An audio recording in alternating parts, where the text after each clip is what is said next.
Hello everyone, my name is Hayden Lewis, and forgive me for not making a video in a while. I've just been a little short on time a lot, so I took a couple minutes out of my day to talk about this. So what this is a quiver, and it's based off of a group of people that I really like to read about, called the Kypchoks or Cumans, which is a Turkic nomadic people from Central Asia that lived across the steppe there.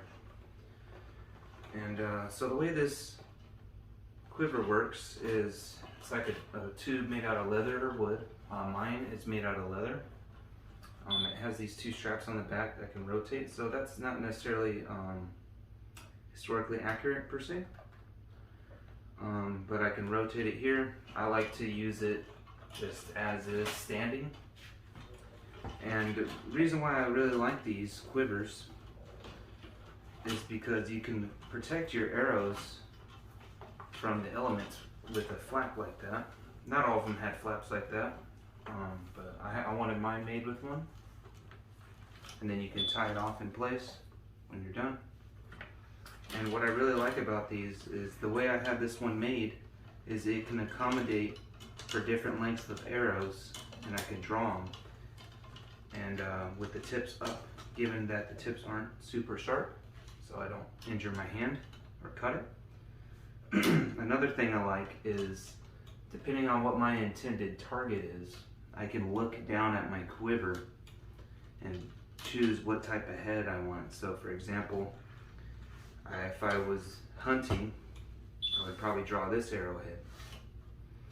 If I was in war, I would probably have an arrowhead similar to like this one.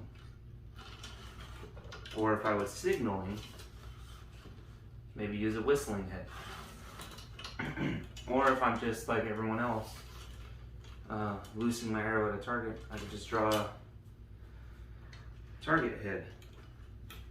So, as you can see, I have really long arrows and really short ones and everything in between. Now, I will say that arrows with more militaristic style fletching, given this one's a little damaged, I'll have to replace this one. But you see how shortcut this one is? Kind of like an Ottoman style versus more complete fletching like this. I would say the Ottoman style are best for this because of the tightness of the quiver itself. So I probably wouldn't walk around with feathers like this in it. I would have more close, like Ottoman, Mughal, maybe Manchu style fletches, so they just don't get roughed up like this one. See how roughed up that is? I'll have to wet it and kind of reshape it. But I just wanted to show that I could use all kinds of arrows. So I really like this. They may be a little loose, but what you could do is you could just put a piece of cloth in there, like especially a cloth like if I were using a hunting arrow. A cloth I could just pull out and clean my arrowhead, and then put it back in there to keep the arrows from rattling, to have some noise discipline in the field like we do in the military. So yeah, this is my quiver.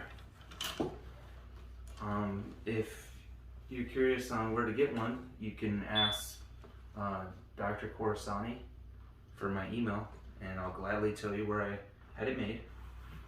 It was a guy in Canada that made it. Very nice. This is natural leather. There's no dyeing, so that's why it's not really brown, but given enough time in the sun, it'll darken up. But I didn't want anything fancy. You'll see paintings of some Cumans that or other nomadic peoples with quivers like this that are very highly decorated, and I think it's really cool. But yeah, this is my Kypchok quiver. It's a flap, and I also like it because I can just kind of leave it standing in a corner, and then when I go to loose arrows, I just pick it up. So this is actually my first time using it as well, and I will post some clips, and I hope you enjoy. Have a good day.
Bye.